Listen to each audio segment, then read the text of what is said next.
The salt smell hung over Meereen long before first light. Sea wind threading the alleys and courtyard gardens of the Great Pyramid like a half-remembered song. In the pre-dawn hush, the city seemed hushed and fearful, as though its bricks could taste thunder on the horizon. Deep within her marble chamber, Daenerys Targaryen lay awake.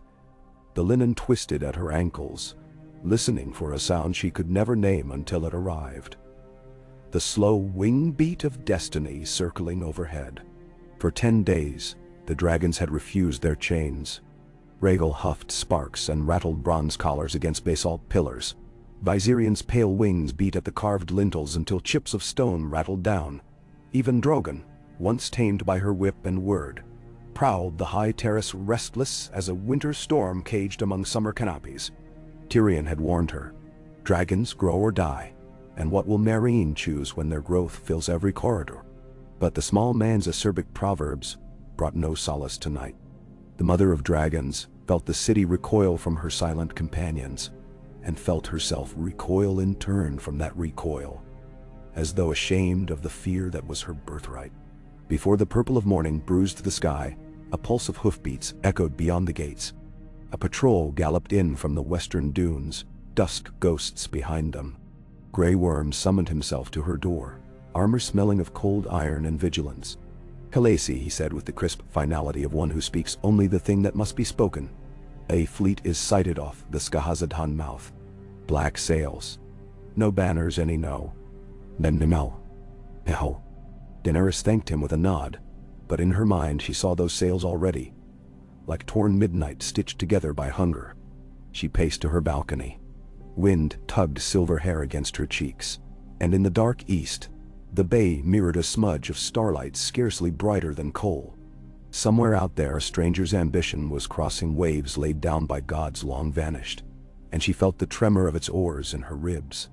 In the silence, flagship of his forging, Euron Greyjoy stood barefoot on damp red planks and tasted the breeze as one tastes wine, rolling it across his broken shell grin. The deck beneath him still echoed with yesterday's sacrifice. 7 thralls bound to the prow, throats opened so the silence might drink their screams. Blood foam had crusted between the boards, instructing the sea in the language of terror.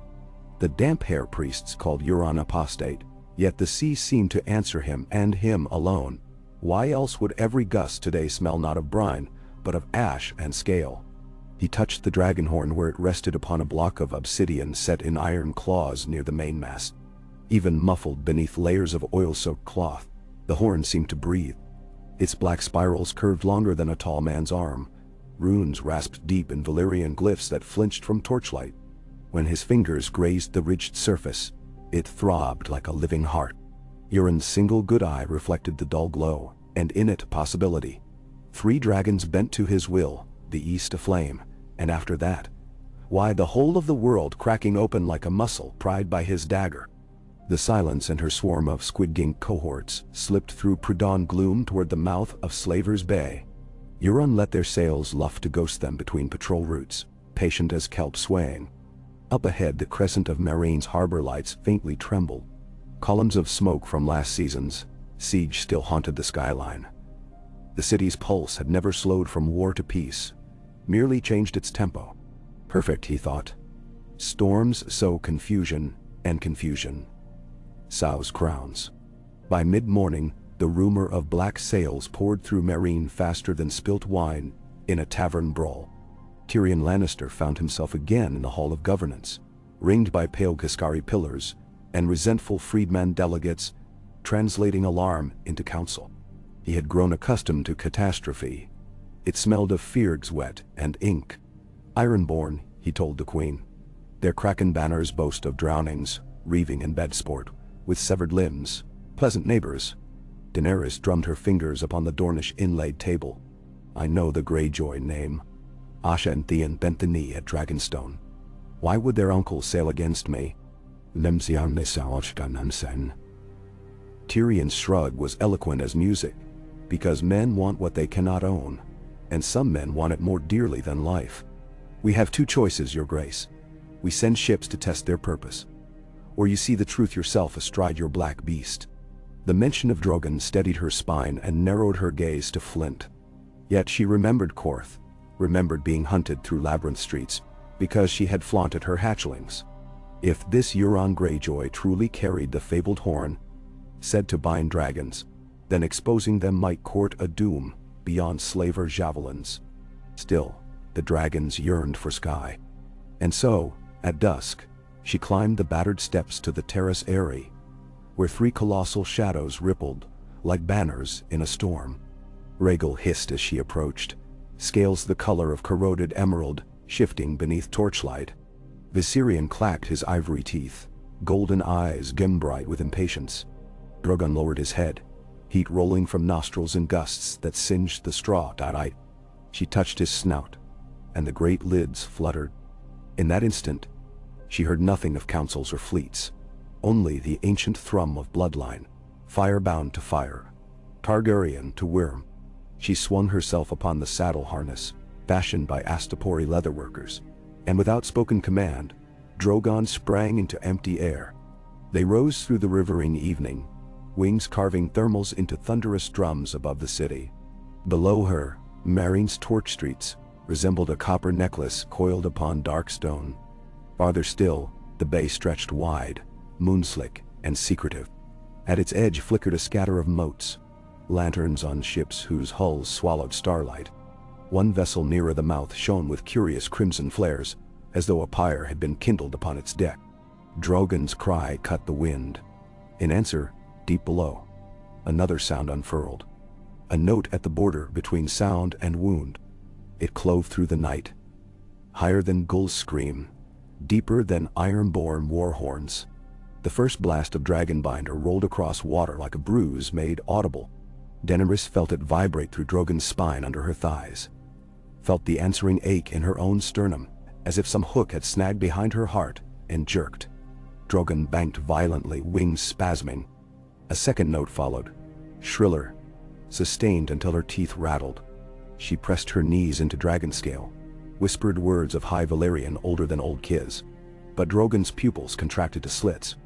Far below, Rhaegal and Viserion answered with discordant roars that skittered from stone walls like shards of glass. They burst from their kennel archway in a cascade of shattered chains, talons beating air, drawn toward that impossible summons. On the deck of the Silence, Euron tasted iron on his tongue, though he had bitten nothing. Each blast of the horn scorched the lungs of the thrall who blew it. The slave's chest split along rune lines, skin blackening as though soldered with hellfire. At the final note, the man's heart charred within his ribs, and he fell smoking at Euron's boots. The captain's men looked on in awe, but Euron merely wiped ash from his sleeve. Death was a toll, and he paid others to feed the box. The horn's last echo died. Silence reclaimed the gulf, but it was a pregnant silence, a pause in which the entire world seemed to draw breath. Somewhere in that hush, Euron believed he could hear the beat of wings that would reorder empires. He closed his good eye and opened the pale blue lid of the other. The one sailors whispered had drowned and been given back by the drowned god. Through that resurrected orb, he perceived the arc of 3 shadows wheeling against stars, closing upon him like harbingers. Daenerys fought Drogon's role, shouting until her throat tore. It felt like wrestling a gale with bare arms. At last the black dragon steadied, but his course angled inexorably toward the foreign fleet. Rhaegal and Viserion flanked him, eyes flame-ringed, as though they danced to music she could not hear. That music, the horn, tugged at her marrow every heartbeat, an itch beneath the bones urging surrender. She glimpsed the silence below, a longship of nightmare, its hull flensed to reveal ribs carved from unrecognizable beasts, its mast crowned by a black iron kraken, whose arms clutched the sky. Figures stood along the rail, tiny from her height.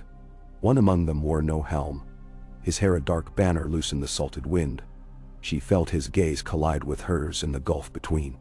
He raised a hand, not in greeting but in claim, 2 fingers extended as though he pinched invisible thread binding dragon to man. Her blood chilled.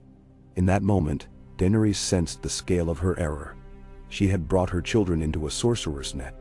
Drogon banked lower. Fire crept through his throat but found no aim. Somewhere inside, the blaze wavered. The horn's command sowed dissonance, as if telling him fire was now ice, flight now fall.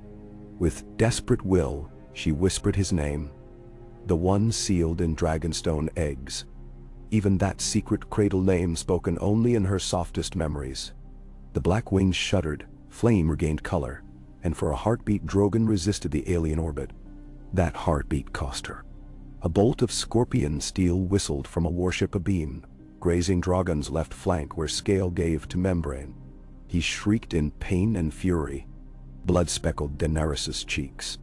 At once his hesitation died, replaced by rage unshackled by horn or reins.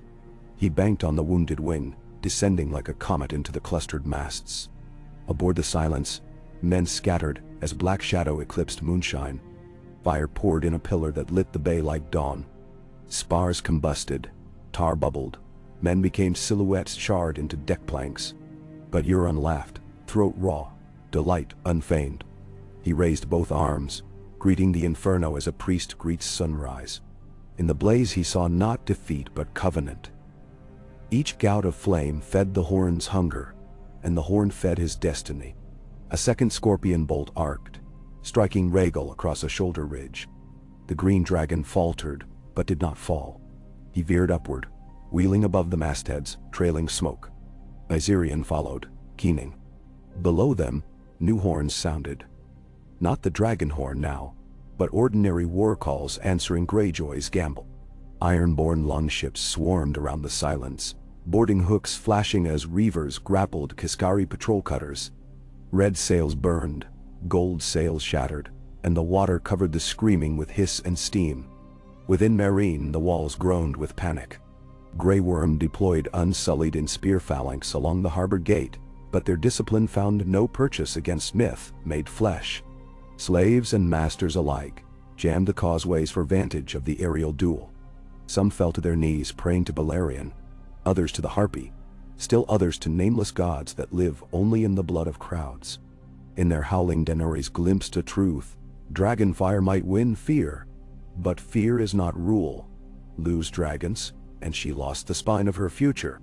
Up among the rigging of a reeling merchant hulk, Euron's nephew Victarion watched, jaw a knot of salty-crusted fury. The Dragonhorn's every blast had carved lines of agony into his uncle's crew. And yet Victarion recognized the deeper wound. Euron had stolen even glory that black-wind Victarion was promised. The Lord Captain clenched a gauntlet on thick rope, staring as Drogon rained ruin. Victarion's envies formed a blade inside his chest. One day it would cut. But not this night. Daenerys drove Drogon across the length of the bay in a looping ascent, trying to draw him from the yoke of Horn command. She could feel Rhaegal's falter, Viserion's confusion, like cords of silk wrapped round her heart. Every league they gained, the unseen leash tugged. She thought of Astapor and the line of Unsullied she had freed with Dracarys. She remembered the dead slave girl she had cradled outside Yunkai. She had promised a better world at the edge of these wings. She would not deliver it to a Kraken's banquet. She leaned forward, pressing palms to Drogon's barbed neck scutes. "Higher," she hissed in Valyrian. "Higher than horns can cry." The dragon beat enormous wings until wind shivered icons from the city's rooftops. Clouds swallowed them, cold and damp. The distant sea lay beneath like a mirror cracked by starlight. A last echo of the horn reached them, thin as reed. Drogon's muscles twitched, but he climbed still. Rhaegal and Viserion strove to follow, slower, wounded by conflicting commands. Yet horns are not husbands, this one would call again. And next time, Euron might close the circle of fear with fresh sorcery. Daenerys knew flight alone could not break the spell. She needed counter-magic of her own, or a sword at the hornblower's throat. Neither lay in cloudtops. Below, the Silence burned at prow and stern. But amid flame Euron walked unscathed. A cloak of shippy smoke billowed round him, his silhouette part man, part shadow of Kraken. Sailcloth ignited overhead, raining sparks. He extended a hand and caught one ember on his palm, watching it hiss against his skin before dying. Pain was a whetstone for him. Tonight, it honed a crown. He barked orders. Grapnels were cast into neighboring longships. forming a floating citadel of mast and spar-bound hull to haul around the Horn. Archers swarmed to upper yardarms, loosing barbed shafts tipped with toxins gleaned from Ashai to Nitai, poisons that fester even a dragon's veins. Ballistae crews, cranked winches, lubricated with whale oil and prayer. Each bolt's head was spiral grooved to carry shards of obsidian within the channeled flame of impact. Euron would win by chain, by flame, by arrow, whatever chant the sea demanded. Near midnight, clouds parted. Daenerys circled high, dizzy from altitude, skin numbed by icy wind despite Drogon's furnace underbelly. In ragged moonlight, she saw the black armada clotted together like a scab upon the bay. Fire still flickered in broken masts, but the silence endured, an anvil hammered by her rage yet unbroken. Around it, the air shimmered faintly. Magic, she thought. Something palpable as heat and yet colder than frost. A tremor of dread crept from her thighs through her spine. Not her own but Drogon's. Dragons feel secrets before men speak them. Rhaegal's answer came as a coughing screech.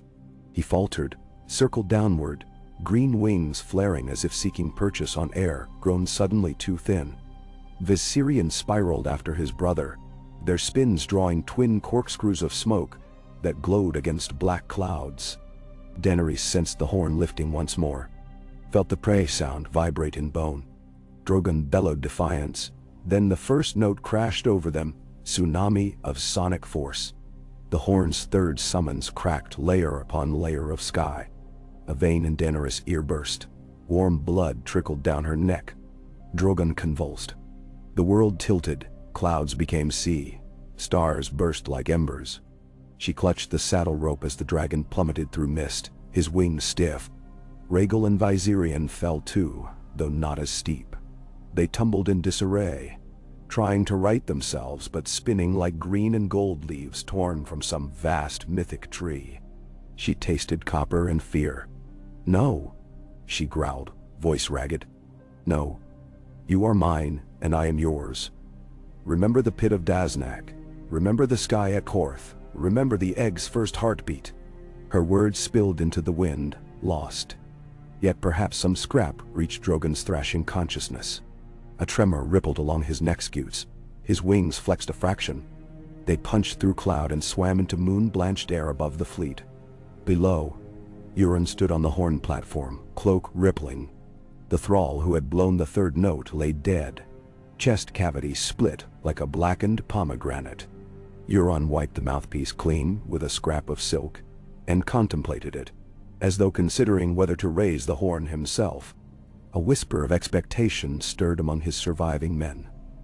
"Blowing the horn kills the blower," they muttered. "But what if the crow's eye can drink its fire and live?" Instead, he turned and beckoned to Mokoro, the red priest in sable robes, charred from earlier flames. The priest's ruby-at throat glowed steady.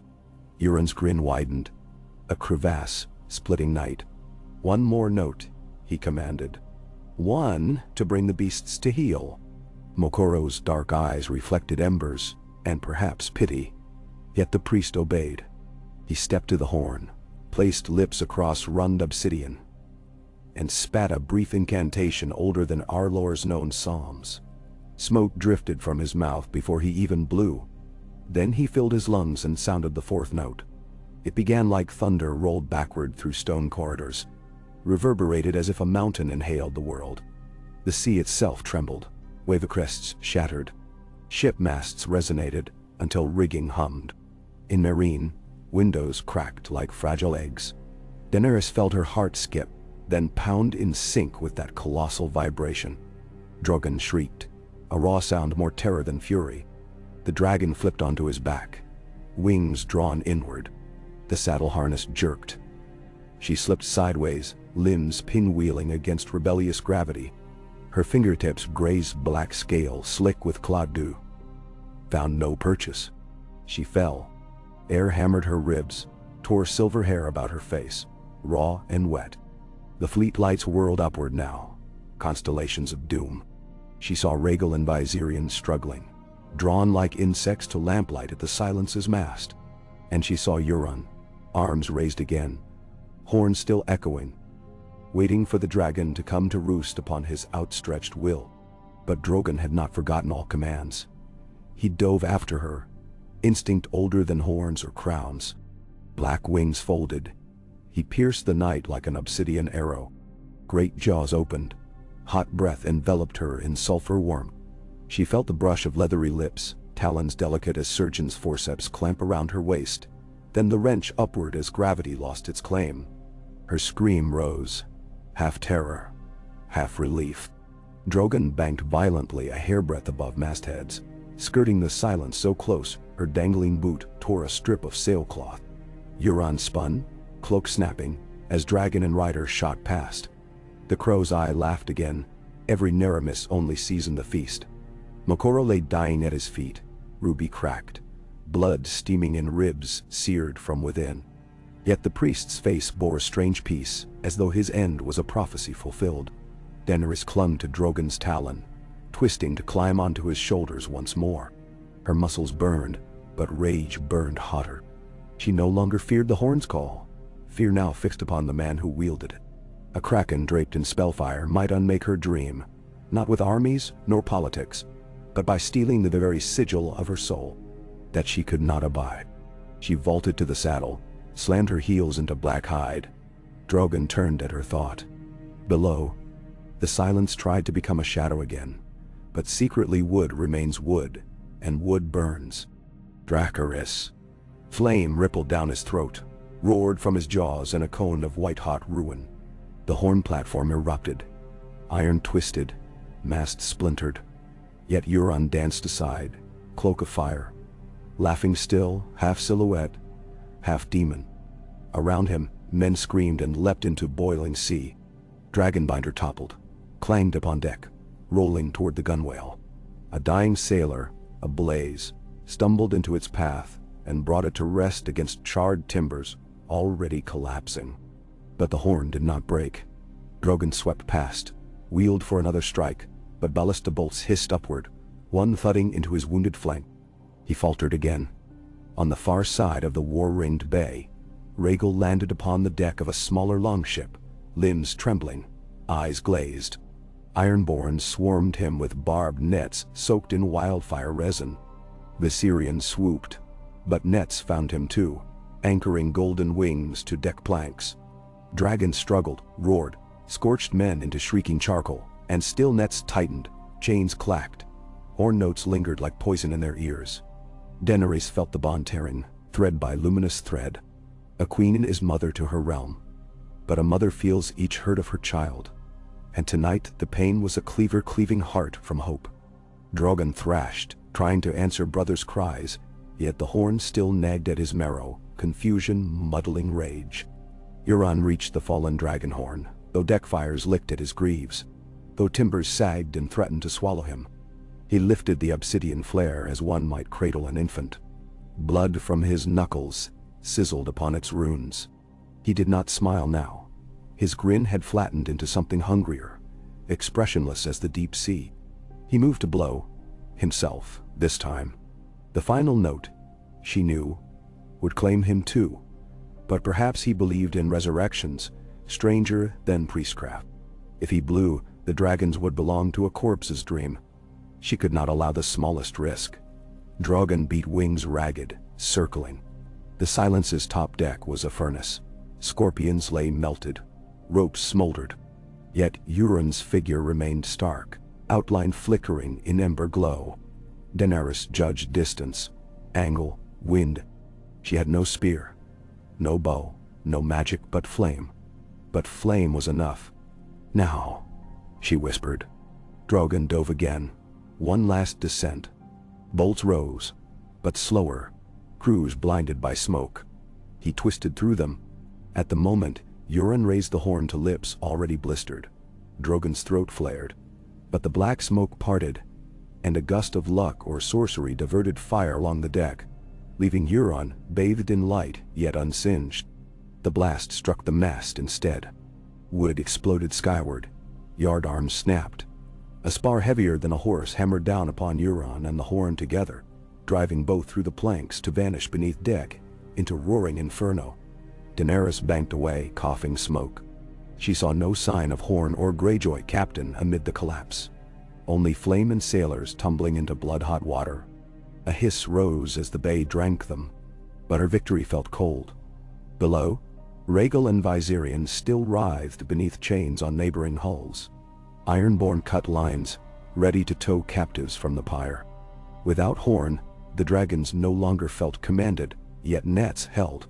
She must descend, risk everything at a range where scorpion bolts could rip her to shreds. Wind whipped charred hair across her brow. She set her jaw. 5 hours ago, she had merely worried over Meereen's harvest taxes. Now the world's bone had been revealed, and on that bone's raw edge, she must walk. One misstep, one neglected ember, and all she had gathered. Slaves freed, allies won, prophecies nurtured, would turn to drift upon some kraken's wake. She guided Drogon toward the embattled ships where her green and gold children fought the iron embrace. Flames reflected in water painted the night sanguine.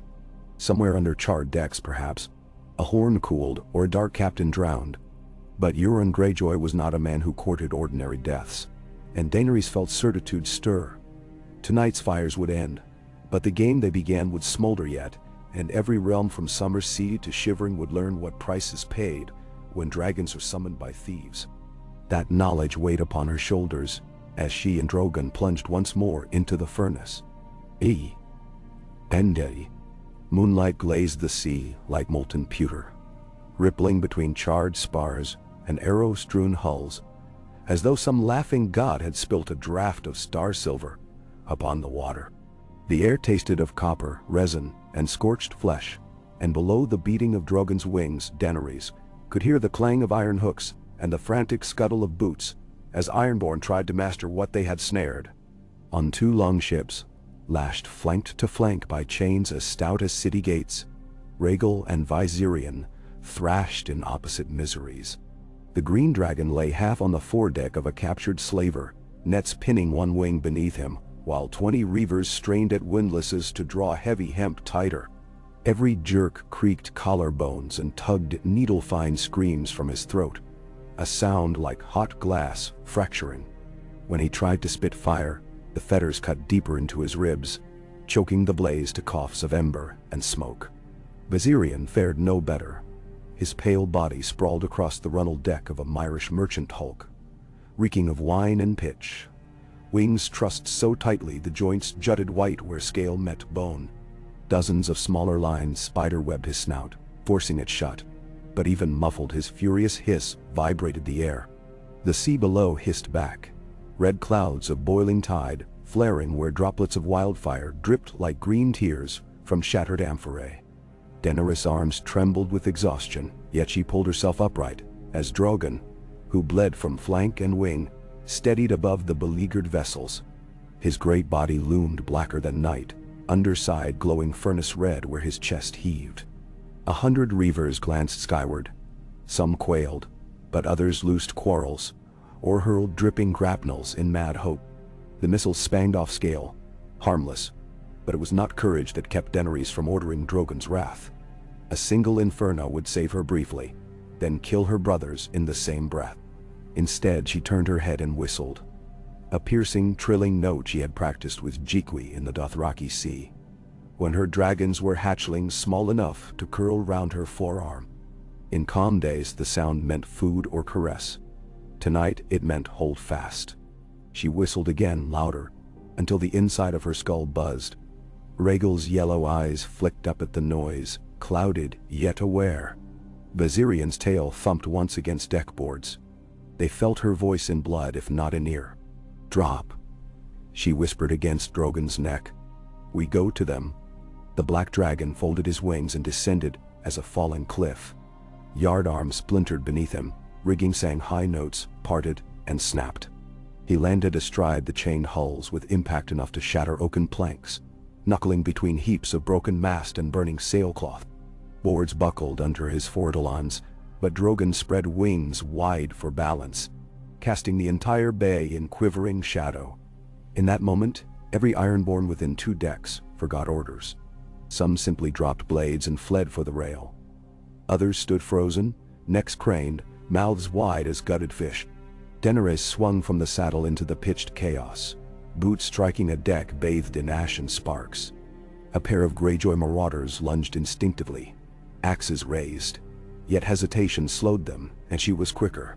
Her Arak, inherited from Rakaro's effects, its curved edge kept bright by Barristan's discipline, whirled in her hand.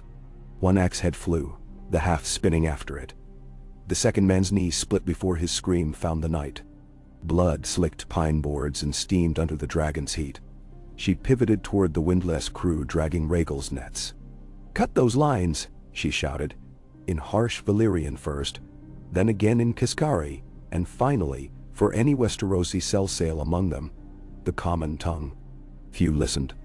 Most looked at Euron's beached flagship ablaze in the near distance, saw a future drowning there, and threw themselves into the water. 3 remained, knuckles white on the capstan bars, like gamblers too deep in debt to quit the dice. Daenerys advanced. Behind her Drogon lashed his tail once, the gesture alone enough. The capstan men scattered, dropping poles to clatter. But their flight did not loosen the rigging automatically. Chains still locked the crank, pawl engaged. She sheathed her Arak with shaking hand, threw her weight upon the bar, straining to reverse the gear. Muscles in her back screamed protest. For a horror stretch it did not budge. She thought of coarse betrayal, of Estapor's blood snow, of Meereen's poisoned children upon the walls, of every road paved in bones her crown demanded. She screamed wordless fury and heaved. The pawl slipped. Teeth rattled. The capstan spun a half-turn backward before jamming where the shaft had warped in heat. But it was enough slack. Rhaegal surged, seizing tension with raw might. Net cord snapped like rotten twine. The broken wing freed itself, and in one savage twist he tore away the rest, scattering reaver bodies across both ships like dice from a gambler's cup. Viserion's situation was worse. His wing joints still bound, he had collapsed fully onto his left side ribs grinding the rail. Every breath wheezed. Ironborn clustered round his neck with pikes tipped in what smelled perilously like manticore venom, dark oil, glistening. They thrust whenever he tried to bite. Their captain, a bull-shouldered woman in sea stone scale, barked commands above the din, urging them on. Daenerys vaulted broken crates to close distance. At her silent urging Drogon shifted, massive chest interposing. One gust of his breath, a hiss only, no flame, sent 2 pikemen sprawling. The captain planted her feet, blade held high. Daenerys met her eyes, saw iron will there, and recognized that persuasion would not serve. They both moved at once. Steel rang as Arak met shard sword reeved from Valyrian corselet. Sparks flew. The Ironborn woman was taller, stronger. She hammered downward strikes meant to cleave helm, though Daenerys wore none. But speed and dragon scent tipped balance. The third swing Daenerys let slide across her shoulder, pauldron of boiled leather, stepped inside the arc, and drove the hooked end high under the captain's jaw. It emerged in scarlet bloom behind sun-bleached hair. The body slumped, twitching. Pikes faltered. Drogon roared. Half the men dropped weapons. The rest leapt overboard. Silence rushed in like the void between waves. Daenerys slashed Viserion's lashings. Hemp parted. A wing unfurled with a snap, scattering shards of splinter. She clambered atop his shoulder, slicing through loops that pinioned the great membrane. Viserion exhaled a tremor of firelight, unable yet to muster open flame, yet his gratitude pulsed.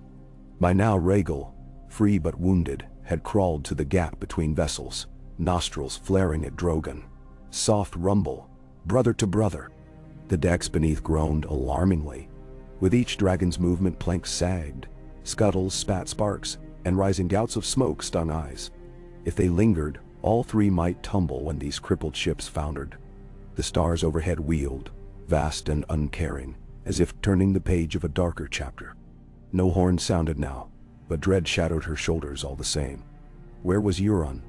Some part of her believed he still watched, waiting to poach triumph from her exhaustion. She gathered what strength remained, ran across the pitched deck toward the surging tangle of lines at Rhaegal's feet, each knot bigger than her fist. Her hands bled as she hacked. Crews on distant ships began to rally, crank scorpions, draw bows, reload wildfire pots.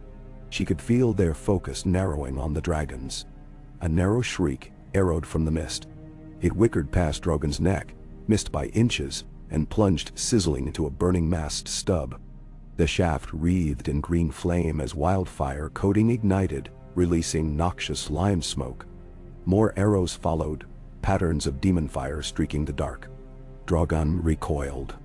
Rhaegal tried to shield his sister-mother with folded wing despite wounded sense. Viserion rumbled groundquake bass. "Take flight," she commanded, voice hoarse beyond recognition. But dragons are not horses. They do not obey words alone. When pain weighs heavy in mind, swims with smell of own blood. She needed to draw attention, to grant them a moment of gathering. Her gaze caught the merchant hulk's aft castle, where casks of Myrish brandy smoldered, tar leaking like candle tears. An idea coalesced. Dangerous, wild. She sprinted through the wreckage, ignoring calls of Tyrion's voice echoing faintly from a harbor skiff background. He must have followed with a handful of Unsullied. But she was beyond counsel now. In the castle pantry lay smashed amphorae floating in inches-deep brandy. She upended barrels, rolling them toward the rail overlooking the cluster of reaver ships forming a semicircle of assault. Thin trickles of brandy followed her like golden snakes. One arrow grazed her forearm. Heat-seared flesh, flame trailing. She bit down a scream, plunged the wound into pooling liquor to douse the wildfire. Half drunk on fumes, she heaved the first cask overboard. It splashed, bobbed upright, cork out.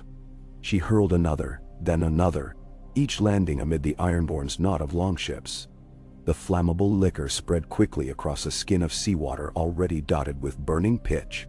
Stand too long in oil and any spark becomes doom. Daenerys turned to Drogon, sliced her palm and smeared blood along his jaw hinge. The scent had always roused him to fierce focus. His eyes narrowed. "Fire," she whispered. "Burn where I point, and then we fly." She stretched an arm toward the floating casks now drifting between ships like wooden wraiths. Drogon's pupils dilated, throat bulging. A storm of flame erupted, gold-white at core, shading orange at fringe, arcing across her outstretched command. It struck the liquor. Instantly a sheet of fire raced outward, crawling across slick water's skin with serpentine speed. Flames licked hulls, seized rigging, leapt masts. Men screamed, oars ignited, tar bubbled. Canvas blackened and collapsed in ragged banners. A dozen longships seemed to blossom with petals of white fire, turning the bay into a garden of nightmare.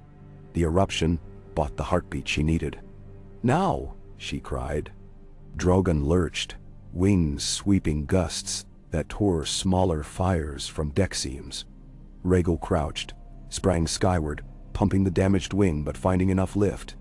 Viserion followed, shedding last tatters of netting and streaming ribbons that burned away like comet tails. The night filled with thunder again, the pure living thunder of dragon wings.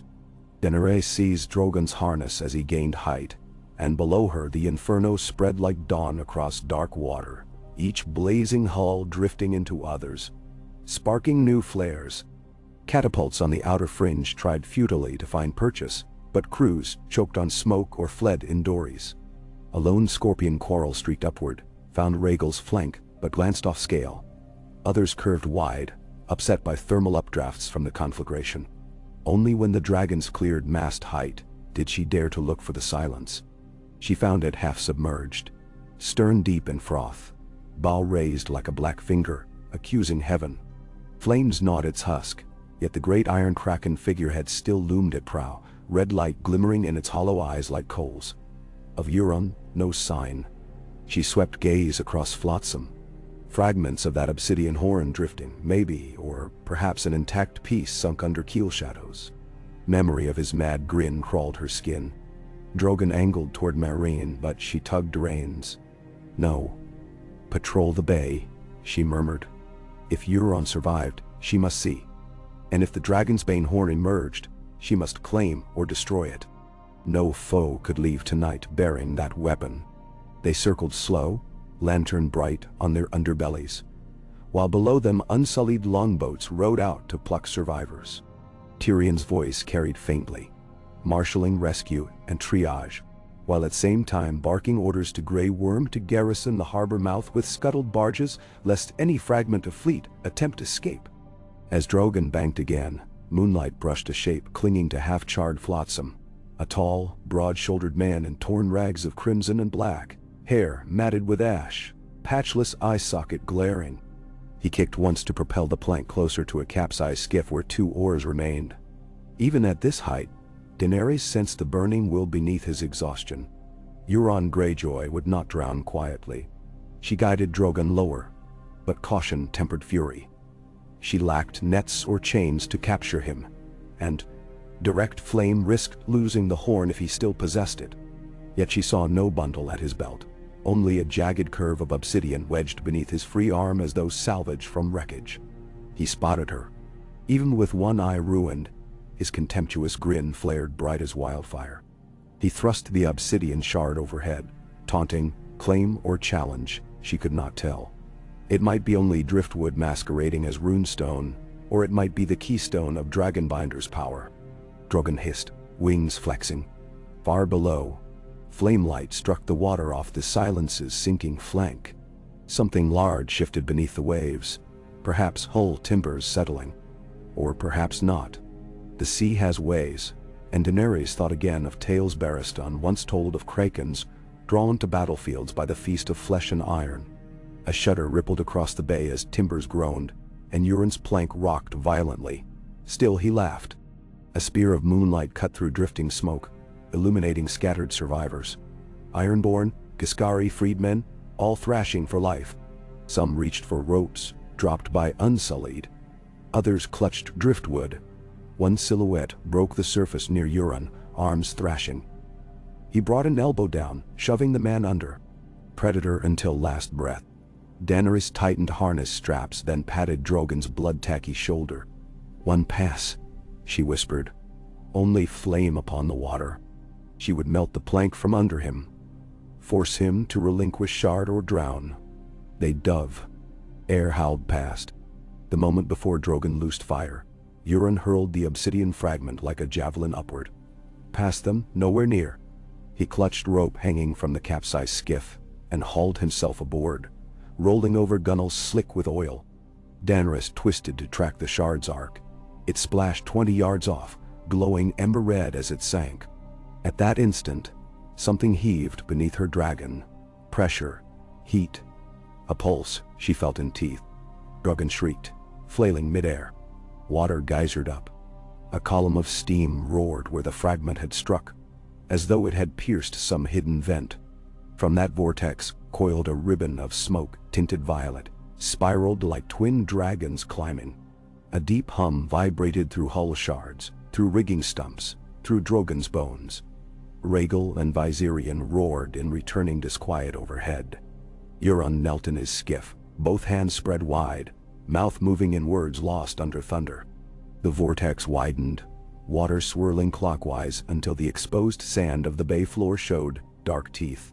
Somewhere below the maelstrom Dragonbinder's broken core sank, melting, unfurling final sorcerous breath, fueled by salt and fire.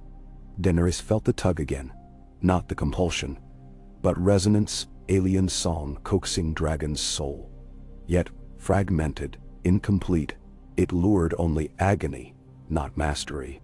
Drogon wheeled upward, fighting phantom hooks. Pain glazed his roar. Rhaegal circled, still bleeding. Viserion swayed mid-flight as if drunk. She realized Euron's gambit. If he could no longer claim the dragons, he would maim them with raw magic, leaving Daenerys crippled even in victory. Cold horror hollowed her chest. Dragons stir blood magic. Broken spells can twist into curses. She had glimpsed such tales on ancient Ashai scrolls. Jorah, once translated by campfire light.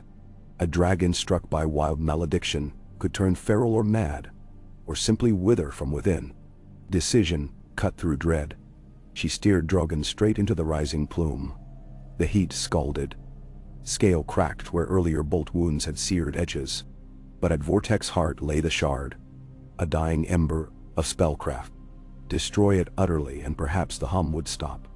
Drogon dove inside the spiral, claws bared. Steam blinded them, salt-scorched eyes. The water's funnel roared hurricane loud. She guided by instinct, by the iron sense between her and her dragon, by a faint glow glimpsed through whitening haze. They plunged. For 3 heartbeats she was drowning in cloud of boiling brine. She thought of Viserys' crown of gold, and wondered if this would be her mirrored end, queen boiled in ambition. Then, Drogon's talons closed on something hot and jagged. Pain lanced up his limb. A squeal, half roar, half wail, burst forth.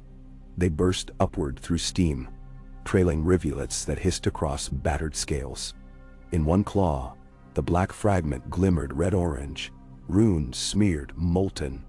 High above the bay, Rhaegal and Viserion circled in wounded confusion. Beyond them, further inland, the great pyramid of Meereen rose dark against starlight, its apex fire beacon glimmering. Daenerys pointed Drogon skyward, away from the maelstrom. As they cleared the steam pillar, she glanced down. Euron's skiff had capsized under suction. Of the crow's eye there was only swirling foam, and a solitary black patch bobbing like a pupil staring at heaven. Drogon carried the shard to altitude where wind bit fiercer, but air was dry. She braced herself on his shoulder ridge, drew the arak once more, though palms slick with salt. Gripping the haft two-handed, she swung at the relic. It cracked, but held. Heat blistered knuckles. Sparks spat across her cheek. She struck again and again until her arms trembled uncontrollably, until the fragment split along a rune line with a sound like a dying bell. Runes sputtered out, glow faded, shard halves tumbled free. They fell end over end, dull black now. No hum. Without the hum, the younger dragons steadied. Rhaegal loosed a coughing spurt of flame, weak, but whole. Viserion responded in kind, golden plume, flickering bright, then dying. The maelstrom below slackened. Water flowed inward to fill the void, drowning any remnants of sorcery. A hush descended, broken only by crackle of burning ships and distant shouts of search crews. Exhaustion swept Daenerys, heavier than chain. She guided Drogon toward Meereen's harbor gate, where fireships had been towed aside to make lane. Dawn's earliest pink glowed behind hills beyond the Skahazadan, bringing shape back to the world. Grey Worm's sigil banner hung from the seawall, stained with soot but unbowed. They landed on an abandoned grain quay, unsullied ringed approach, spears forming corridor. Tyrion limped forward, soot-coated, one sleeve burned away, yet mouth twitching with that old sardonic half-smile. Behind him, Barristan Selmy, elder yet still statue of resolve, leaned heavily on sword, armor dented. Missandei followed, hair damp with sweat, eyes shining relief and grief intermingled. Daenerys slid from Drogon's neck. Knees buckled. Tyrion caught her elbow, surprising both. She straightened, chin high, though vision swam. "Your children?" Tyrion asked. "Wounded but free," she answered. "Euron is gone into the deep, and his toy with him." Tyrion exhaled. "Small mercies. Half the bay's aflame, half the 4 1/4 flooded. We'll be repairing for months." He paused, met her eyes. "But the city stands, and so do you." Barristan knelt before Drogon, hand outstretched. The dragon sniffed, allowed the old knight a touch upon cracked scales. "Brave beast," Selmy murmured. "And braver lady." Daenerys managed a weary smile. Yet her gaze drifted beyond the harbor, past burning masts and drifting corpses. Somewhere out there shadows moved underwater still. Euron Greyjoy might be dead or swallowed by kraken. Yet the chill of his hunger lingered, whispering that when next they crossed, dragons alone might not suffice. As Unsullied formed ranks to escort her back toward the pyramids, Rhaegal and Viserion flapped overhead, searching for landing room among terraces. Their silhouettes painting sunrise gold reminded her that war had come to Meereen not by harpy talon or slaver purse, but by a foreign terror born of her own legend. If she remained, more would come, horns, sorcerers, or worse. She turned to Tyrion. "By dusk we begin loading the fleet that remains," she said, voice hoarse yet resolved. Slaver's Bay cannot hold my dragons now, nor can it shield its children while hunters stalk me. We sail for Westeros, bruised perhaps, but not broken." Tyrion blinked, then nodded slowly, as though some secret wager had been won. "I shall ready the councils, your grace, and send riders along the Skahazadhan to call Dothraki across the sands," she added. "Their khals owe fealty and war spoils. Let them know the true spoils now wait across the narrow sea." Selmy's eyes wrinkled. "Home," he whispered, as though the word itself might conjure ghosts of halls once bright with Targaryen banners.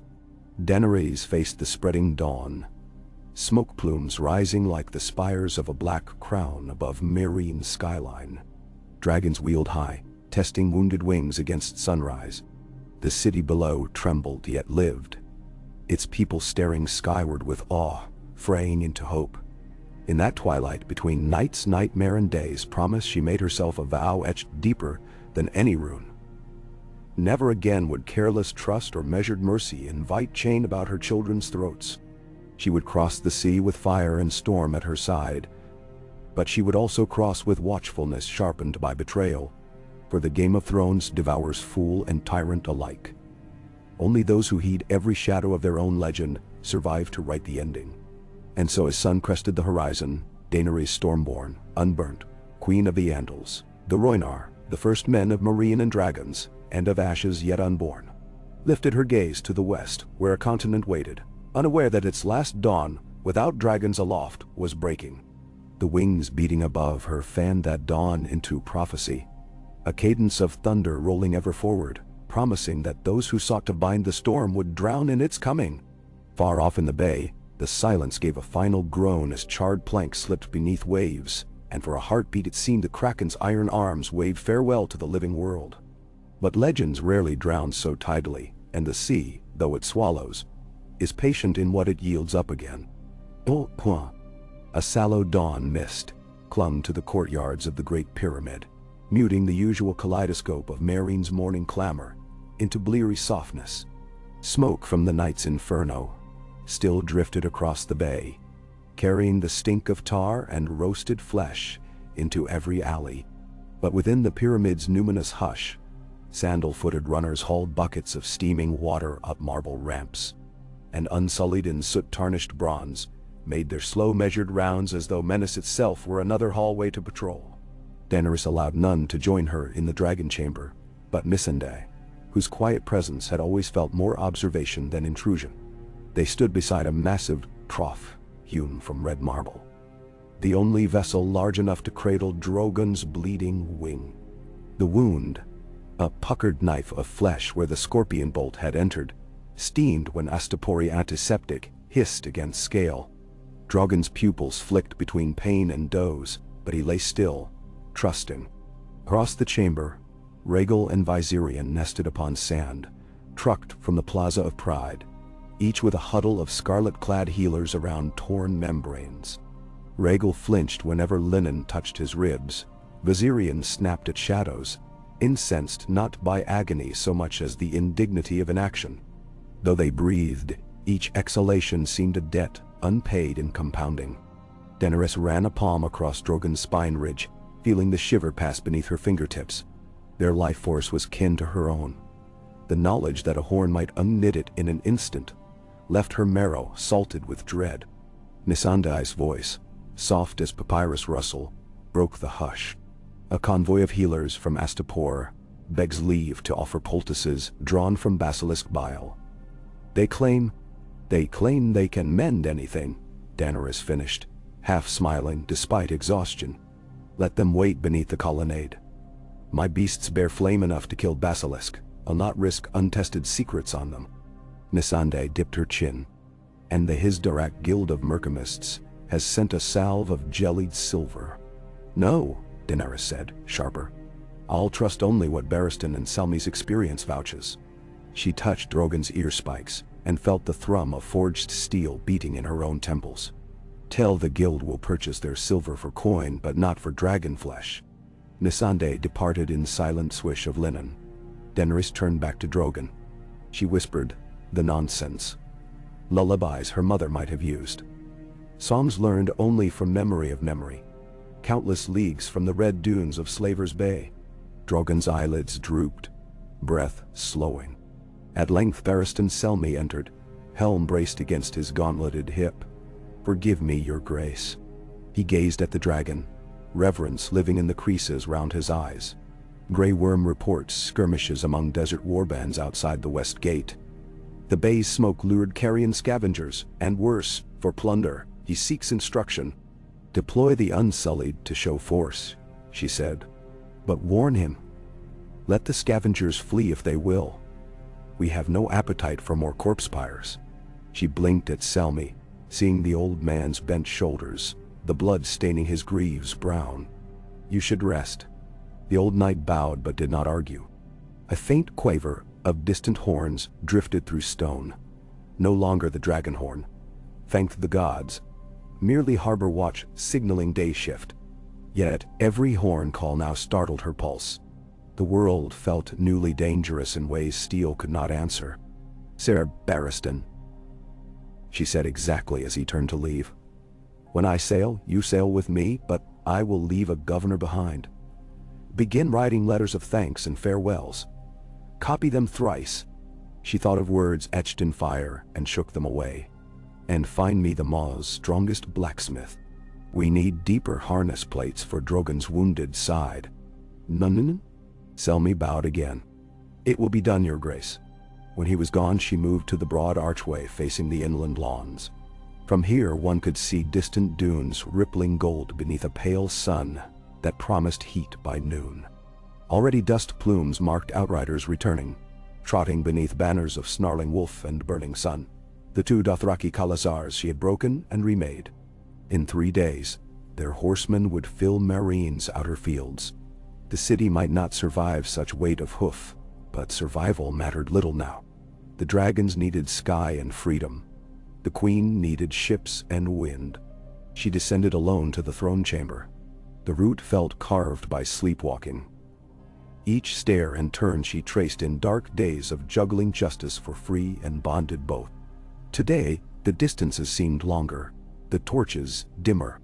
She pushed heavy doors that yawned like the maw of some colossal beast. Tyrion stood at the foot of the dais, quill in one hand, scroll in the other, left sleeve pinned to hide its scorch. Grey Worm flanked him, helm off, face set stone. Tyrion looked up. "I drafted a proclamation," he said, "announcing compensation for merchants whose hulls burned. It robs the royal purse but buys quiet. Quiet is no friend to dragon wings." She mounted steps, each footfall echoing. "We must rattle them awake." Tyrion arched an eyebrow. "Rattle whom?" The slavers' guilds sulk, the freedmen cheer, the foreign envoys pack. "Westeros," she said. The sound-filled hall hollowly. "We sail within 7 days." Silence answered. Even Grey Worm's discipline flickered. His eyes widened, as though unsure he had heard. Tyrion balanced the quill between thumb and knuckle. 7 days. Our remaining fleet numbers, what? 46 serviceable hulls if we count the 3 warships Yara left us. Half need new planks. Sailcloth has burned. Rigging stores. We will lash 2 ships to make 1 if we must, she cut him off. "But we go." "Where?" Tyrion asked gently. "Dragonstone." She seized the word like a grip on cliff edge. "The seat of my blood and gateway to the 7 kingdoms." Tyrion rolled the quill against parchment. "Cersei Lannister still holds the Iron Throne. The Reach fights itself. The Riverlands smolder. Dorne seethes for Martell vengeance. And the North. Gods know. You'll step ashore into a viper's ball." He lifted pale eyebrows. "Why Dragonstone?" "Because it is mine." She inhaled smoke memory. Aegon began with fewer ships and fewer friends. Tyrion slid parchment aside. "Then we must rebuild the flagship momentarily, your Black Dawn." He looked to Grey Worm. "Double the carpenter's wages, but belay them inside walls. If rumors reach them." "No," Daenerys said. "Pay them fairly and send them home each night. Fear breeds conspiracy." She perched on the marble seat, carved with harpy wings. Stone felt cold through hair shirt sleeve. For a heartbeat she saw herself mirrored as the Giscari once painted her. A harpy of new blood seated on their ancient idol. What of Euron's survivors? 60 bodies retrieved alive, Tyrion said. A dozen claim to have glimpsed him vanish beneath a burnt mast. No confirmed corpse. He sighed. Theon swears his uncle is too mean to drown. Then we will assume the same. She drummed fingertips. I want every ship's hold searched for horn fragments. Any that glow, hum or whisper, throw them into Drogon's mouth. Grey Worm saluted. It will be done. The Dune Patrol also reports ragmen scavenging. We will interrogate. Interrogate, then release, she corrected. I will not build Euron's legend by acting his butcher. Her tone softened. What news of the wounded fugitives, freedmen and slavers alike, brought in from sea? We treat all, Grey Worm said. Some slavers attempt bribes for special care. He glanced at Tyrion. They will learn their offers are wasted. Daenerys nodded. Let the brickhead healer's den triage the worst burns. Tell those saved that a Targaryen's fire also warms. She stood. Wake the scribes. We must send ravens west.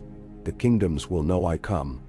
Beyond the pyramid's sun-baked gardens lay a corridor mired in jasmine vines. Tyrion retreated there to gather thoughts. Quill Nib pitted. Ink well near dry. Barristan found him pacing under speckled shade, and accepted the nod for conversation. They moved together toward a balcony perched above Meereen's copper roofs. Do you believe we are ready for open sea? Selmy asked quietly. Tyrion's laugh came thin. Ready as a man with a flask of cheap wine and a hope the storm spares him. I doubt half the crew can tie a rolling hitch. He traced smoke rising over harbor. But readiness is rarely a queen's luxury. Selmy leaned on balustrade. His weathered gaze followed gulls spiraling above charred masts. I served her father, her brother, and now her. Every dragon dream begins as smoke and ends as charred bones in some field. I would not see her bones join them. Then we must be her steel, Tyrion said. And her wit. He tapped parchment tucked under belt. Euron's absence unsettles me more than his presence. A villain dead floats easily. But a villain vanished? That stirs nightmares. Selmy grunted. He is Krakenborn. They say the drowned god lifts favorites from foam. Perhaps. Tyrion looked across water where salvage barges picked remains. But gods rarely give horns of Valyria to drowning men. Some other hand shapes his path. He thought of Melisandre's shadow demon, of Quaithy's cryptic warnings. If that horn left residue echo enough to injure dragons, it might have left imprint on the man who blew it as well. He shivered despite heat. We should assume sorcery shepherds him still. And how does one parry sorcery? Selmy asked. With deeper sorcery. Tyrion met his eye. Or with big, hungry dragons. Selmy exhaled. Then made the dragon's men quickly. Rhaegal's fever broke by nightfall. He rose in fitful jerks, testing wing beats beneath courtyard's starlit vault. Viserion perched upon a toppled mast repurposed as roost. A patch of gold scales dulled gray round the spear graze. They watched harbor beacons flicker from piers where carpenters hammered spar bones into new rigs. Daenerys stood barefoot on warm brick, arms crossed against the cooling air. Does it pain? She asked Rhaegal in Valyrian. He rumbled soft answer. Neither yes nor no, but something older. Acknowledgement of wound as life's heat. She approached, undaunted by sighs.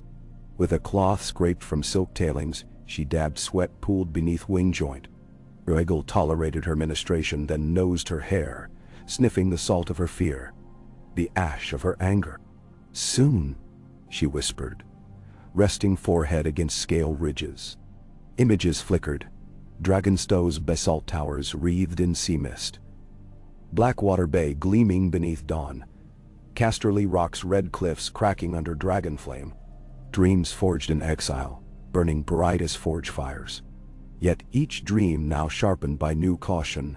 Horns not of war, but of binding. A flutter of robes came up terrace stairs. Quaithe materialized from gloom, mask shimmering starlight. Blood of dragon, the masked woman murmured. Voice thin wind across dunes. The three heads soared last night, but the wind bore away a serpent's whisper still. Daenerys straightened. You foretold horns and betrayers. She felt Drogon stir behind her, but a single hiss kept him still. Speak plainly. Is Euron alive? Between tide and void, Quaithe replied. Where winds do not blow and fires cannot burn. Yet the captain of storms will not rest where silence drowns him. The drowned sun hunts new breath. He means to rise wrapped in night's black sails. She lifted gloved hand. When he comes, he will have no horn, but his shadow will. Nelf. Daenerys swallowed. Can shadow bind dragons? Only if shadow drinks a star's heart, Quaithe said. Yet even shadow can wear iron and speak honey. She touched masked cheek. Guard your counsels, flame reborn. One among them thirsts for shadow gift. Before Daenerys could curse the riddles, the woman stepped backward, dissolving into gloom, as though robe threads were merely smoke coils. The queen surged forward, but stone banister met her fingertips. Only moonlight beyond. She bit back frustration. How do you protect from prophecy? By questioning every friend? That path led to paranoia, and she had lived through her father's stories. Drogon shifted, and in his low growl she found grounding. Enough riddles for tonight, she whispered. We trust our fire. But trust now required vigilance. Each spark watched, lest it become chain. 2 nights later, the desert outside Marine startled awake beneath hoof thunder. Khal Jakos, former Khalazar, remade by Drogon's fire and Daenerys' mercy, arrived in swirling storm of dust and war cries. 50,000 horses, 30,000 riders, endless train of goats, sheep, dogs. The city's outer walls bristled with weapon muzzles that were little more than ceremonial. True defense lay in the dragons overhead. Daenerys greeted them, astride a palanquin at the Kizai Pass gate. Early stars winked overhead while braziers cast flickering halos along ridgeline. The first outriders spurred forth. Blood riders Kuhono and Ralko, both cheeks scarred with Queen's sigil. They bowed from saddle and proclaimed the Khalasar ready to split its hooves at her whim. She welcomed them, spoke in guttural Dothraki of endless grass and bright blood. The horde replied with thundered fists upon chests. In that sound she felt a continent trembling across the sea. Tyrion stood behind her, one finger plugging his ear. Impressive, he muttered. Let us hope Westeros enjoys horse parades. You think it won't? She asked, half serious. I think the scent of horse piss, wafting through King's Landing's bailey, may unnerve the faith militant. Tyrion regarded the swirling mass. Still might be pleasant change from wildfire. She allowed herself a laugh, brittle but honest. Very well. Tomorrow we start loading fodder first. I want horses fresh on Dragonstone's shores. Nah. Fodder, water, latrines. Dragonstone's beach is rock, not pasture. Tyrion cautioned. Stannis quartered barges to feed his garrison, she reminded. We will anchor feed ships in Blackwater's mouth until fields are taken inland. Tyrion whistled soft. The Crownlands will love that. But his grin betrayed grudging admiration. Thunder of hoofs faded into encampment bustle beyond dunes. Daenerys turned to the pyramid, already imagining the Exodus, a woven tapestry of sails and wings and horsetails across the narrow sea, painting history. Yet within those dreams sprouted a sliver of dread. Somewhere beyond horizon, a drowned captain might be crawling onto some nameless beach, steaming with unnatural life. And within her camp, one thirsting for shadow gift. She scanned the watchers behind her. Barristan, Grey Worm, Missandei, Jorah nowhere, still exiled, Tyrion chewing his cheeks, Varys long since flown. Who among them might thirst for gift? The question bled like ink. Far away, beneath roiling iron sky, the Silence's carcass drifted on a current unknown to Meereen sailors. What remained of her once proud flank had fused to tar-black reef where gulls rarely dared. In dark water below, Euron Greyjoy breathed. It was a trick of gods or nightmares that he breathed, for his lungs were half full of brine. One rib cracked and a timber peg protruded through thigh. But life clung to him like barnacles, refusing to release anchor. He glimpsed a smear of light above. Moon or lantern, he did not know. He kicked. Pain flared. Memories crashed like waves. Horn fragment sinking, maelstrom lifting, dragons screaming overhead. He tasted victory's ashes in his throat. A shape loomed amid wreckage. A longship smaller than silence, but masts trimmed in pale hides. Figures along rail bore lanternfish, lamplight. One shape raised a grapnel. Ropes hissed through water.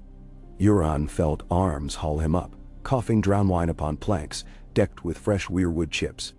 Above him knelt a priest of the drowned god, hair shorn, face tattooed in barnacle whorls. "Euron Crow's eye," the priest murmured.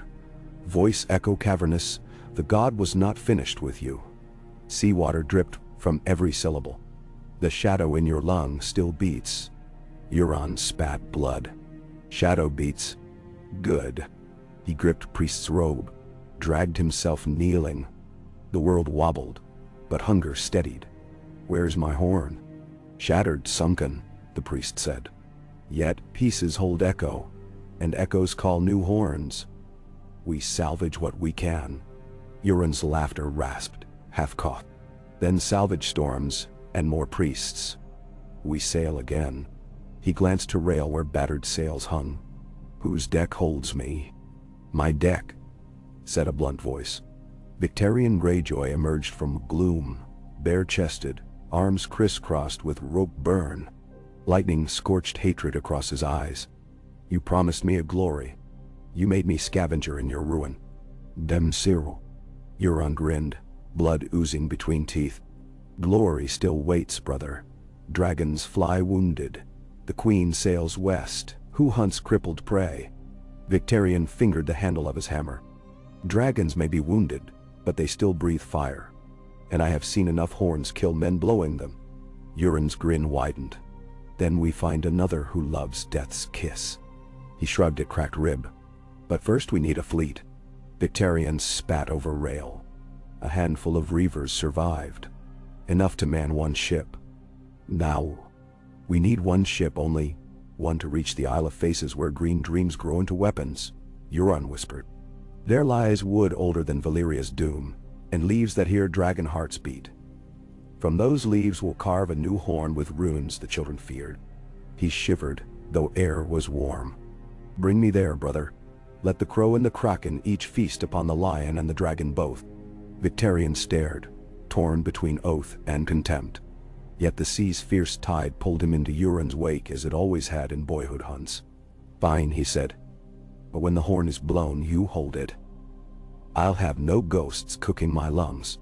Euron clapped him with crimson palm. "Fair trade, brother. We'll drown kingdoms together." His gaze turned seaward, imagining black sails slicing moonlit tide. "Let Fire Queen cross. We'll greet her with song." One by one the Myrene's ships sailed, patched, tarred, flagged with three-headed red dragon rippling above Dothraki banners. Carpentry hammers echoed across the bay so fiercely the dolphins fled. Grain poured into hold after hold.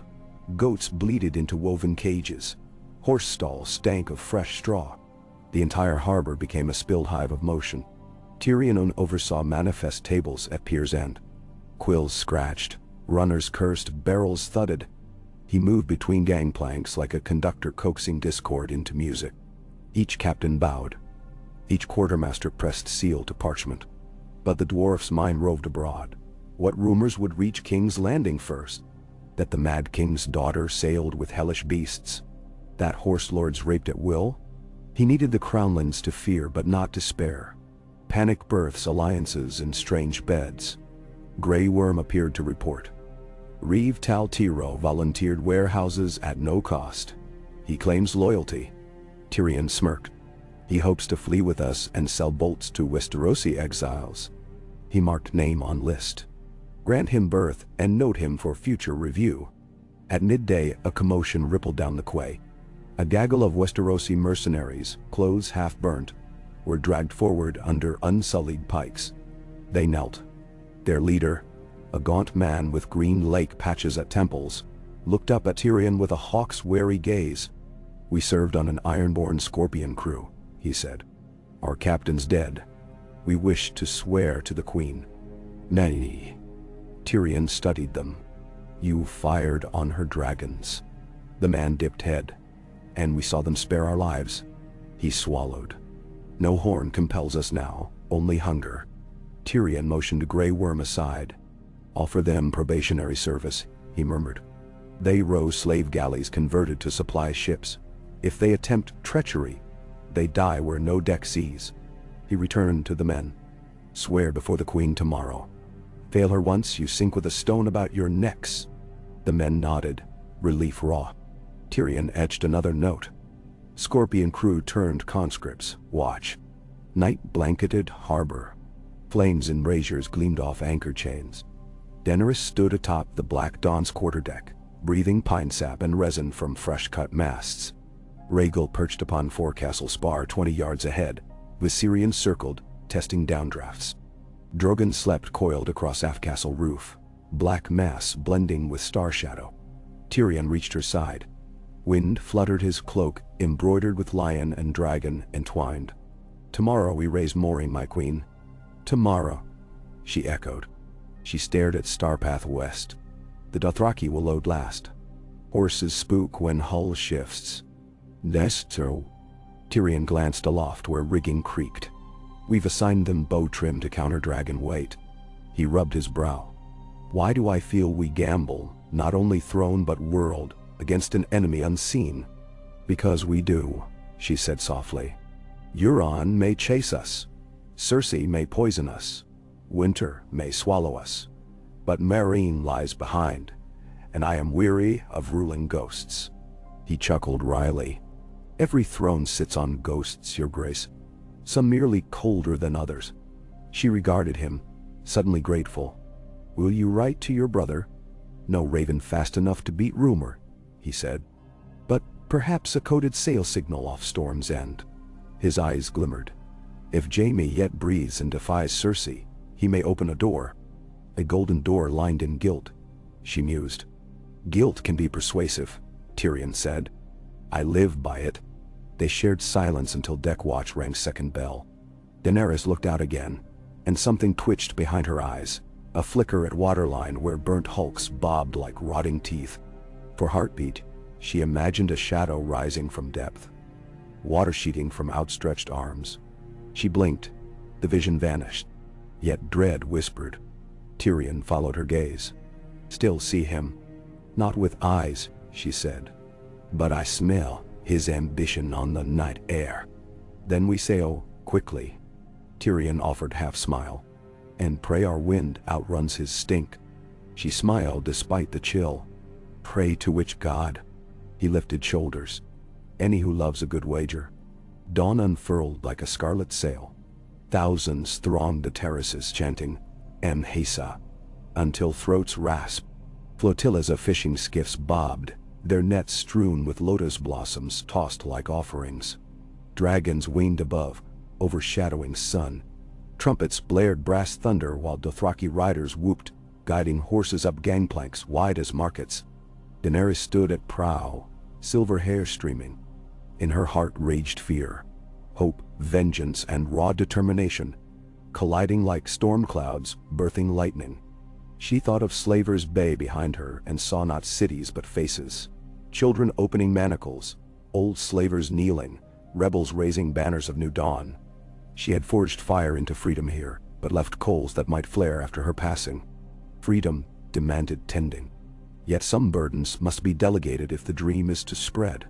On the quay, she spotted Hisdar Zo Lorak, former betrothed, now steward, raising scroll to proclaim her edicts of transition.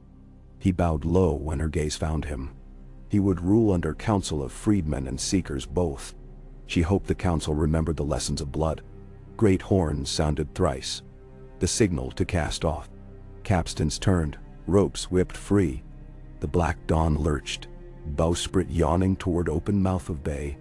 32 ships followed, sails braided with red stripes. The hulls parted water heavy with ash as though baptism by flame. Cheer erupted along seawall. Tear-bright eyes watched the dragon's wheel overhead. Rhaegal landed upon mainmast crosstree, sending rigging humming. Viserion skimmed wavetops like hunting gull. Drogon soared highest, wings eclipsing morning sun, an omen carved upon sky. Daenerys felt deck tilt beneath feet, smelled salt's promise, heard wood groan with memory of 100 earlier voyages. But none had carried 3 dragons across this sea since Aegon's sons. Tyrion appeared, spyglass in hand, scanning horizon. "Smooth tide, light breeze," he reported. "But see there, the wreck reef where the silence broke." He pointed starboard where charred flotsam still drifted but hull gone. No sign of survivors. "We leave ghosts to gods," she said, though heart argued. The Black Dawn crossed the barrier chain where seafloor dropped into abyss. Sails bellied, timbers creaked. The fleet turned westward. Meereen receded, its harpy-toppled silhouette blurred by distance. Below the poop deck, a cabin once reserved for slaver princes, now served as her strategy chamber. She retired there, Tyrion and Missandei trailing. Maps of Westeros lay spread, pins marking allies real and hoped. Dorne, Tyrell stragglers, the North's wild uncertainty. Between them, a red line traced route through stepstones, past Myrish watchposts. Tyrion tapped the narrow sea. "Pirates here relish stray ships, but your dragons will cow most." He sipped watered wine. "Still, we could feint north, then cut south of Tarth. Keep Cersei guessing which port receives us first." "Etimatar." "Let her guess," Daenerys said. She pressed finger to sigil-marked Dragonstone. "But the first port of call remains this rock. If we hold it, we hold claws at King's Landing's throat." Missandei set down scrolls. "First letters from Meereen's ravens," she said. "One addressed to you, my queen, from Kuhono. He says the Khalasar load proceeds, but 2 galleys found stowaways, Karth assassins." Tyrion whistled softly. "Assassins travel far behind rumor." He folded arms. "We must tighten holds at night." "Poison in the water barrels," Daenerys murmured, remembering a merchant's plot in Korth. She looked at Tyrion. "Set double guard. Any assassin captured will speak on deck at dawn." "And if he refuses?" Tyrion asked. Drogon's roar rumbled overhead, shaking strakes. Daenerys allowed faint smile. "They always speak." Weeks later, as the fleet skirted Laia's azure pearls, Daenerys climbed rigging before dawn to watch flying fish leap. Sea storms had battered hulls, but not spirit. Rhaegal's wing membrane healed to pale scar. Viserion's graze mended.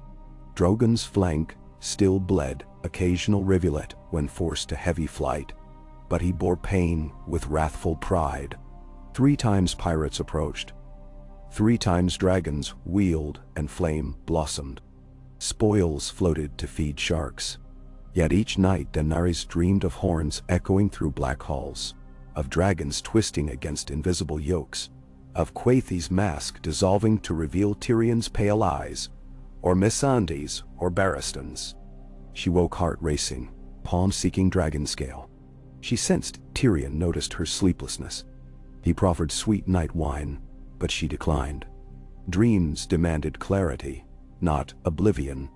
Mid-voyage, as fleet reached the stepstones, a raven arrived from Dorne. Red ribbons sealed with spear sun and alchemical glass. Tyrion broke wax under her gaze. "Prince Kyle Martell invites parley at Sunspear," he summarized. "Offers ships and gold if we reaffirm Martell's sovereignty." "He has my word," she said. "But we cannot detour." Draft reply. "My dragons will cast shadow over Sunspear soon. In the meantime, gather spears and sails to strike at stormlands once my banner's unveiled." Tyrion's eyes sparked sly amusement. "Bravado travels well by raven." She shrugged. "Bravado is a seed. Sun and fear grow it into trees." He nodded, scribbling. 19 days out from Slaver's Bay. A storm rose swift as lie. Clouds bruised the horizon. Wind whistled through rigging like flutes of the damned. Dawn found fleets scattered, crews lashing tarps, horses stamping. Salt spray drummed deck planks. By noon waves towered, smashing foredecks. Daenerys donned oilskin cloak, stood at helm. Rhaegal and Viserion fought wind overhead. But Drogon clung to mast, talons scoring oak. Tyrion staggered up companionway, hair plastered. "Any prayer to storm god welcome," he yelled across Gale. "A dragon queen prays to none," she shouted back. Yet inside, she prayed vessels nails held. A monstrous crest hammered the starboard quarter, throwing sailors into scuppers. Rigging snapped. Top-gallant spar swung free like pendulum. Daenerys seized rail. Icy spray needled face. Somewhere abaft she heard terrified horses scream. Another wave collapsed bulwark, sweeping 2 deckhands overboard into foam. "Cut free the spar," she commanded. Men scrambled, axes flashing on lines. The spar crashed into surge and vanished.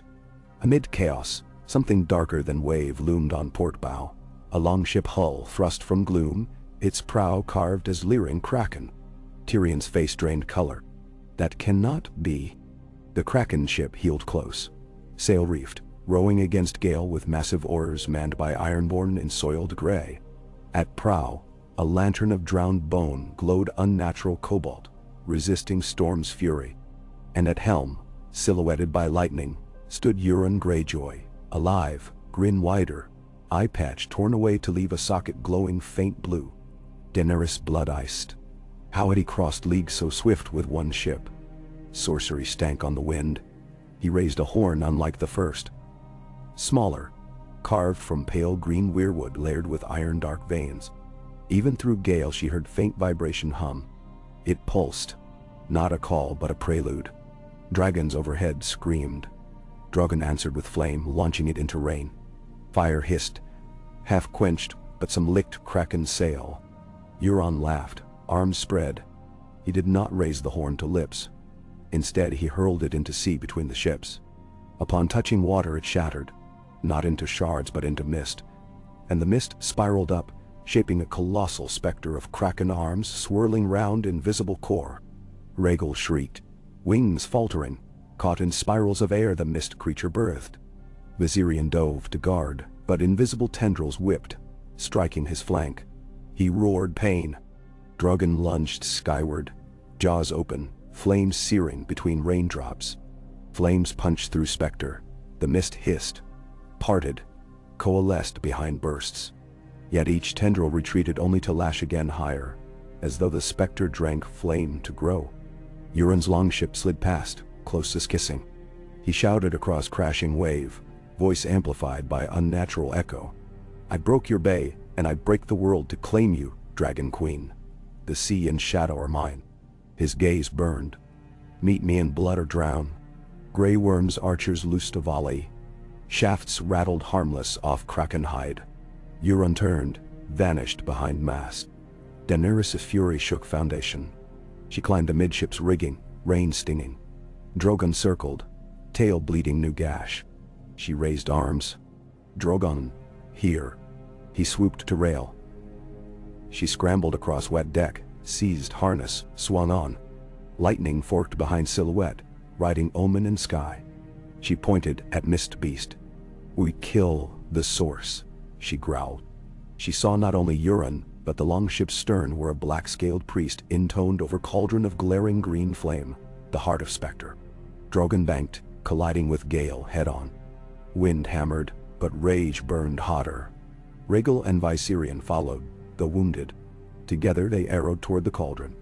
Ironborn raised shields, but dragonfire came first, white core punching through slick rain. Cauldron detonated, sending shards skyward. The specter shrieked silent note. Tendrils dissolved. The longship lurched, planks splitting.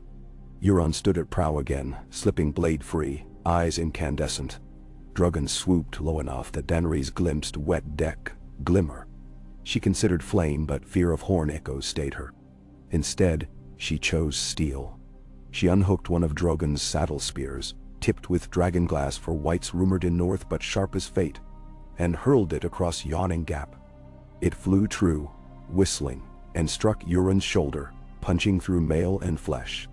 He stumbled, but did not fall. Instead he roared laughter, wrenching the spear free in crimson spray. Lightning struck mainmast of longship, cleaving top. Debris cascaded, crushing priests, igniting tar buckets. Flames blossomed across deck. Euron staggered amid conflagration, hair alight in sparks. The longship heaved, timbers groaning. Victarion appeared amid flames, grappled his brother, shouting unheard over thunder. Euron shoved him aside, seized burning spar to wave at dragons overhead, a torch of defiance. But the sea claimed indiscriminately. A rogue wave higher than castles roared from starboard, dwarfing both fleets. It struck the Kraken ship broadside. Wood shattered. Men, mast, flame all engulfed. Daenerys watched as the longship toppled into churning maw. Swallowed entire. A final howl, whether Euron's or hurricanes she could not tell, echoed before foam rolled. She raked gaze across water. Broken spars, bodies. No sign of Euron. Grey Worm's voice cried orders to recover survivors, but storms still raged. Daenerys guided Drogon back to Black Dawn, heart hammering. Dragons landed, trembling, wings tattered, but alive. Tyrion clambered from companionway, eyes wild. Is it over? For tonight? She gasped. She looked at horizon where thunderheads retreated. Shadows do not drown easily. But we broke his spell again. Tyrion swallowed. Then, may the next break be the last. 3 days later, the storm's wreckage cleared. Dragonstone's jagged profile emerged upon horizon, a crown of obsidian spires jutting from mist. Seagulls wheeled above basalt cliffs. Salty wind carried memory of home, unvisited, yet intimately known. Daenerys stood at prow, battered cloak snapping. Tears she did not feel streaked cheeks. At this very rock, her life began in storm. At its foot it now returned with fire. She half expected to hear Viserys' voice complaining of cold, her mother's lullaby in Valyrian. Instead, only surf thundered. The fleet anchored off the old Targaryen quay, half ruinous since Stannis' evacuation. Unsullied and Dothraki swarmed onto slick stones, unfurling crimson banners. Rhaegal landed atop Dragonmon's ruined tower, belting triumphant roardate. Viserion answered from Rookery Spire. Drogon perched on Summit Ridge, black wings outstretched against dawn, claiming sky. Daenerys stepped onto Dragonstone's soil. Pebbles crunched. Memories coiled round ankles like ghost chains, yet, instead of shackling, they parted, making path. She knelt, pressed palm to cold ground. "I'm home," she whispered. Behind her, Tyrion exhaled. And now the game truly begins. She rose, meeting his gaze. It began the moment Euron sounded his horn. She brushed hair from eyes. But yes, now we write its ending. Nah. They climbed toward the courtyard gate, flanked by gargoyles of fused stone. Barristan awaited there, sword bare, offering hilt. She took it, Valyrian steel once gifted by Qarth merchant, but now tempered anew. She raised blade to dawnlight. "Queen of Dragons," Selmy proclaimed, voice ringing. "Queen of Westeros." Cheers echoed from unsullied ranks, from Dothraki hill line, from deckhands waving caps. Yet in roar, she heard horns of dusk, memory of ruin. She would not forget. Across narrow sea, King's Landing still slumbered in its illusions. Cersei perched upon iron seat, deaf to wings of storm. Euron's fate remained uncertain. Corpse or curse adrift. Quaithy's prophecy yet whispered of traitor yearning for shadow. But Daenerys felt steel beneath feet, fire above shoulders, and bloodline in Dragon's roar duct. She inhaled sea salt and smoke. And for first time since Bay Battle, dread eased, supplanted by resolve cold as volcano heart. She turned to her captains. "Make ready to march. We take the capital before winter swallows roads." She gestured at Dragonmont where Drogon watched. "And we bring the dawn of dragons to every dark corner." They hurried to carry command. Alone for a moment, she lowered sword, staring at reflection rippling down the blade. Silver hair, violet eyes, fatigued shadows. Underneath, a flicker of blue danced briefly. Trick of light or echo of horn? She blinked. Only pale dawn looked back. She sheathed steel, squared shoulders. Beyond courtyard, broken flagstones led toward throne of black glass, from which Aegon's first conquest began. She strode along them, each step writing future across forgotten ash. each heartbeat sounding drum of war that would resound from Cape Wrath to Last Heart. Dragons wheeled overhead, drawing wide circles of protection and prophecy alike. And somewhere, out upon tide between islands, the sea carried whispers in tongues older than men, chasing wreckage of a kraken lord who might yet rise from foam. But for this fleeting dawn, the world belonged again to fire and blood, and Daenerys Targaryen walked unshackled beneath her dragon's watch, toward the throne fate had promised, and war forbade to refuse.